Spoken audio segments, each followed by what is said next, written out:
Hi BookTube, it's Amy and I'm here with a book haul. This is a selection of books that have arrived in the mail for me over the last little bit.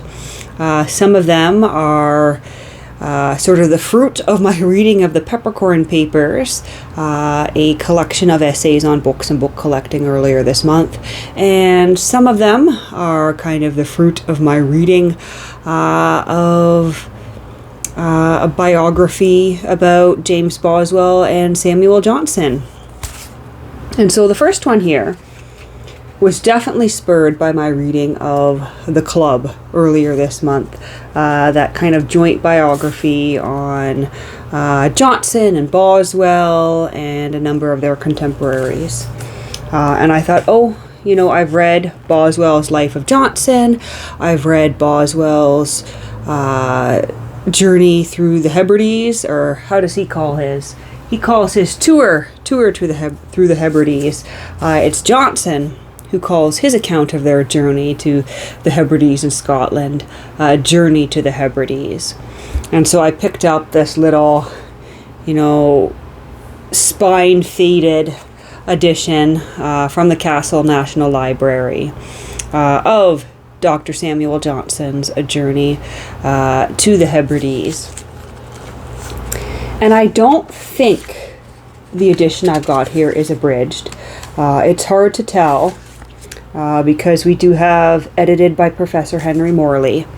But there's nothing anywhere that says abridged. There's nothing that says selections from. So despite its small size, I am going to assume for now, unless I learn otherwise, that this is the complete work here. And it's a library discard, so I've got the little library card pocket that fell out of the back that I've decided to use as a bookmark. And so there's that. And then before I dive into the books on books, I'll just show you one other one here. This is The Literary Man's Bible by W.L. Courtney. It's from 1910. And it must have been quite a popular book because this is the 5th edition. And I think I paid all of $4 for it. As you can see, it's kind of falling apart there. I think I paid all of $4 for it. But it caught my interest because it's looking at the Bible as a literary work as opposed to a religious text. And the author himself, acknowledges that some people might not take too kindly to the idea of looking at the Bible as a piece of literature.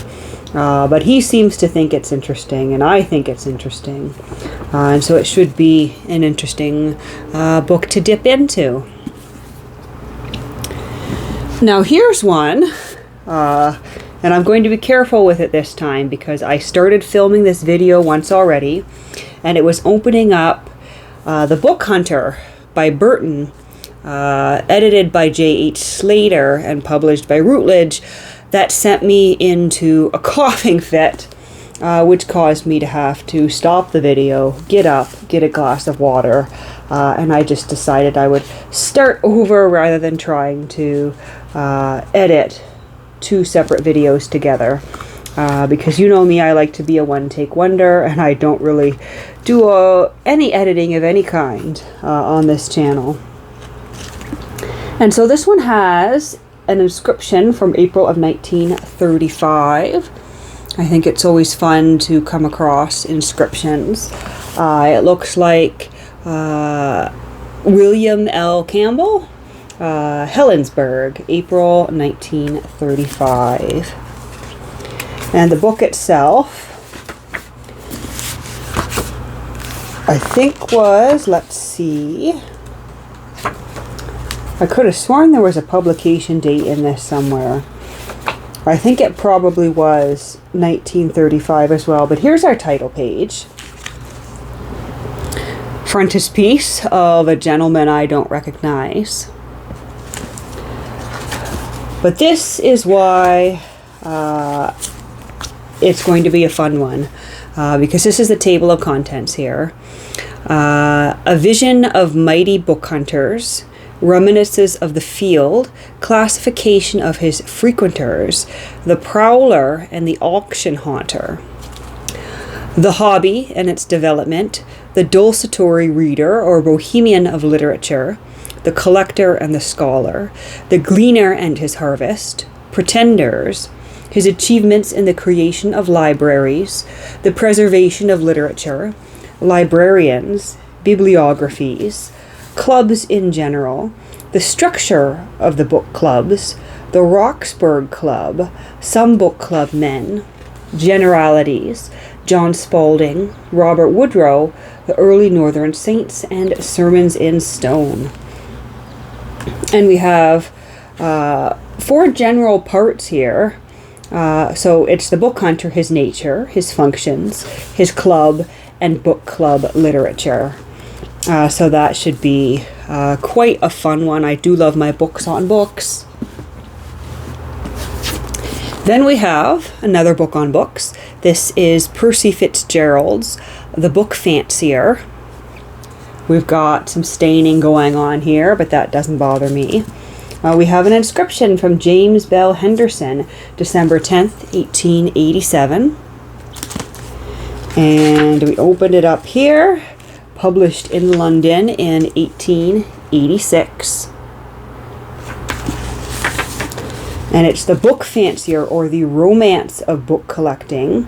Sampson Low Marston, Cyril and Rivington, Crown Buildings, 188 Fleet Street, London.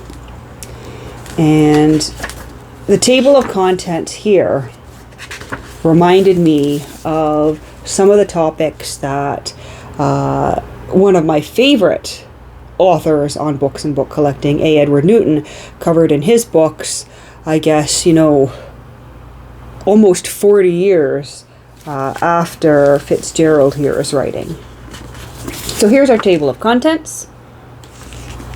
We have of book collectors and book dealers, of the Mazarin Bible, concerning the incunables or cradle books, of the Elzevers, Plantons, and old printers, of the Caxtons and of the English printers, of the library, of binding and its curiosities, curiosities of printing, of Grangerizing and Dickinsonia, of illustrated books and luxurious editions, of the auction room, of the Shakespeare folios and quartos, L'Envoi and Index.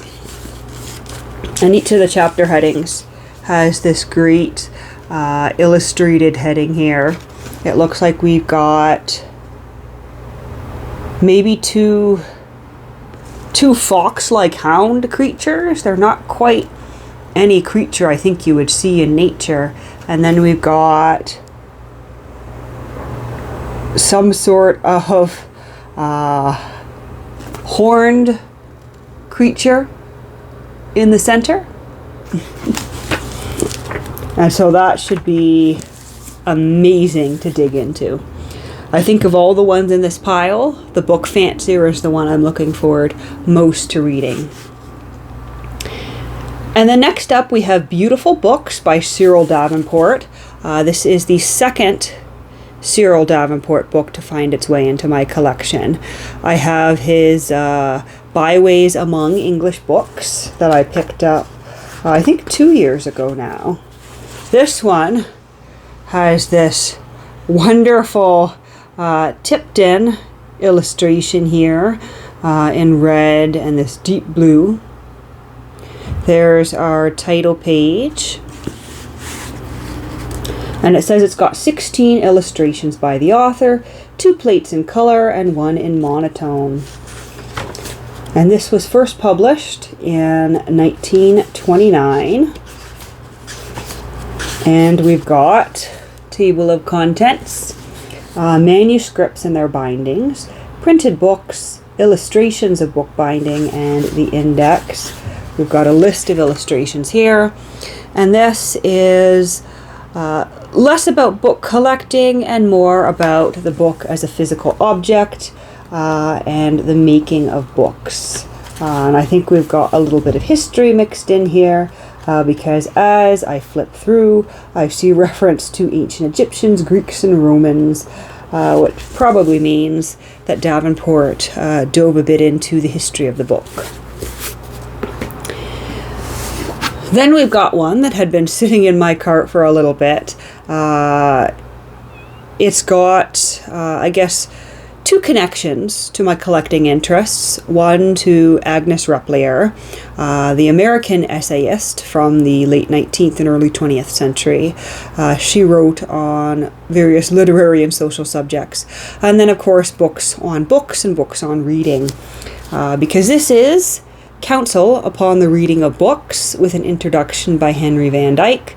And the chapters / essays contained in this book are by a variety of authors, one of them being Agnes Repplier. So our copyright date is 1900, and here is a list of the authors on our title page here. So we've got H. Morse Stevens, Agnes Repplier, Arthur T. Hadley, Brander Matthews, Bliss Perry, Hamilton Wright Mabie. And then, of course, we have our introduction by Henry Van Dyke. And this was published in Boston and New York by Houghton Mifflin and Company, the Riverside Press, Cambridge, as I said, in 1900. And Agnes Repplier is the only name that I recognize here, but I'm hoping to find perhaps some more names and authors that might interest me in my future reading. And so there is a note here in the front of the book.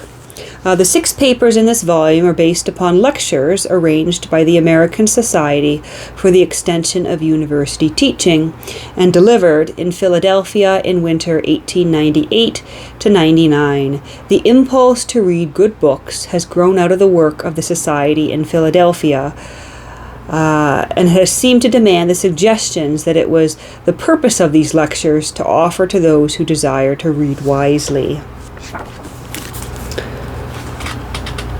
We have the preface there, of course, and let's see if I can flip through and discover, oh, there we go. Yeah, I was going to say discover which of the topics Agnes Repplier is writing on, and she has written the section on memoirs and biographies, which will be quite interesting. She's referencing Life of Johnson by James Boswell, Life of Sir Walter Scott by John Gibson Lockhart, The Journal of Sir Walter Scott, Familiar Letters of Sir Walter Scott, Life and Letters of John Gibson Lockhart by Andrew Lang, A Publisher and His Friends, Memoir and Correspondence by the late John Murray, and the autobiography of Edward Gibbon.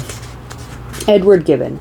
That's someone it keeps crossing my mind to attempt to dig back in, but that is quite the feat, quite the project, and I have so many reading projects going on at the moment. My Diary of Samuel Pepys, which I'm on volume 3 of, the Letters of Madame de Sévigné, that I'm still on the first volume of, that it's on my list in the back of my mind to continue on with those, and so on and so forth.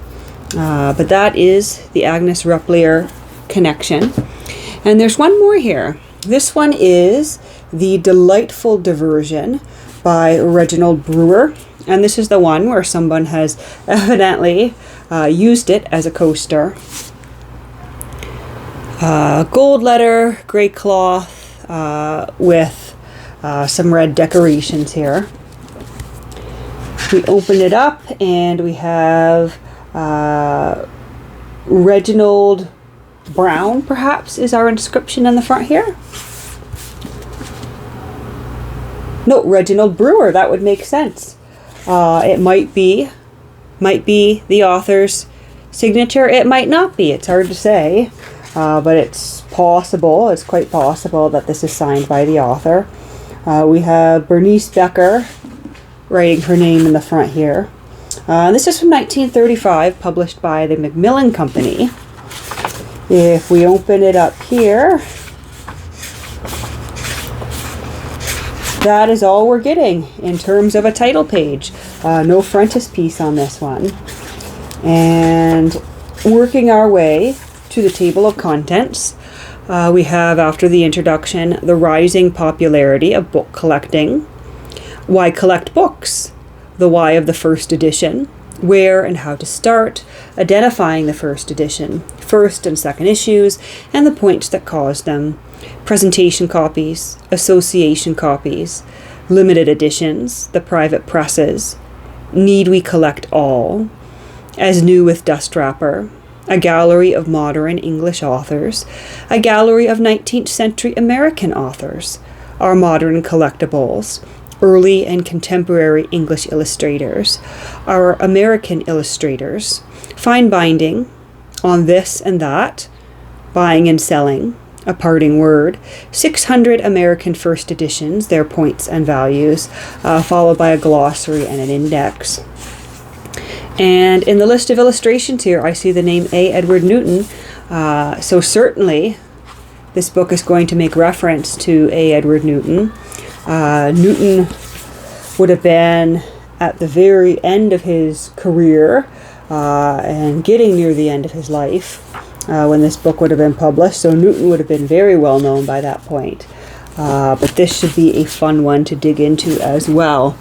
And so that's my little haul, a number of books on books and some connections to other things I've been reading at the moment. I hope you enjoyed seeing these. If you've read any of these, I would love to hear your thoughts in the comments below.